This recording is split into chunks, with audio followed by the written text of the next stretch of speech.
आयुष्यात कधी ना कधी असा काळ येतो जेव्हा सर्व काही संपल्यासारखं वाटतं. चारही बाजूंनी संकट उभी राहतात. घरात गरिबी असते, मनात चिंता असते आणि डोळ्यात भविष्याची भीती असते.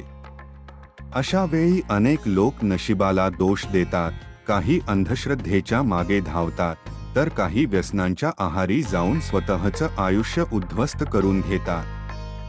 पण एक प्रश्न स्वतःला विचारा.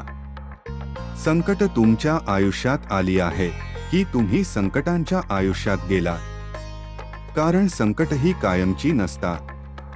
कायमचा असतो तो माणसाचा आत्मविश्वास. आणि हाच आत्मविश्वास जागवण्यासाठी विदर्भाच्या पवित्र भूमीत एका महान आत्म्याचा जन्म झाला. ते महामानव म्हणजे परमपूज्य बाबा जुमदेवजी. बाबा कोणत्याही राजघराण्यात जन्मले नव्हते. त्यांनी स्वतः गरिबी पाहिली होती. त्यांनी भूक पाहिली होती. त्यांनी दुःख जवळून अनुभवलं होतं. म्हणूनच त्यांना गरिबाच्या डोळ्यातील अश्रू समजत होते. बाबांनी लोकांना चमत्कारांची स्वप्न दाखवली नाही. त्यांनी लोकांना कष्टाची ताकद दाखवली. त्यांनी लोकांना अंधश्रद्धा शिकवली नाही. त्यांनी लोकांना विश्वास शिकवला. त्यांनी लोकांना भीक मागायला शिकवलं नाही. त्यांनी लोकांना स्वाभिमानाने जगायला शिकवलं.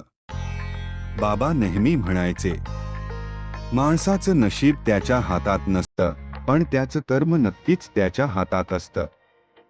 ज्या समाजात व्यसनांनी घरं उद्ध्वस्त केली होती, ज्या समाजात अंधश्रद्धेने विचार मारले होते, ज्या समाजात माणूस माणसाला घाबरत होता, त्या समाजात बाबांनी आत्मविश्वासाची ज्योत पेटवली.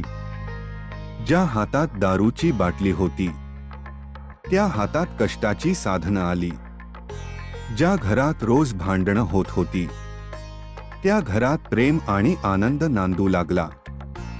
ज्या माणसाने स्वतःला हरवलं होतं, त्याला स्वतःची ओळख मिळाली. ही फक्त शिकवण नव्हती, ही एक सामाजिक क्रांती होती. बाबांनी प्रत्येक सेवकाला तत्वशब्द आणि नियम दिले. सत्य, मर्यादा, प्रेम आणि परमात्म्यावर अढळ विश्वास हीच त्यांची खरी संपत्ती होती. बाबा म्हणायचे, लाचारीपेक्षा कष्टाची भाकर श्रेष्ठ आहे.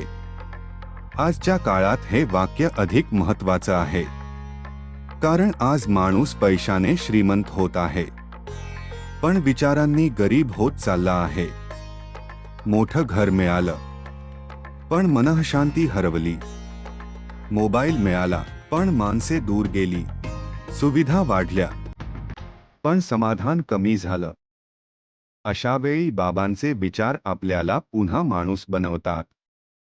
मित्रांनो, जर आज तुम्ही अपयशी झाला असाल, जर लोकांनी तुमची थट्टा केली असेल, जर परिस्थिती तुमच्या विरोधात असेल, तर रडू नका.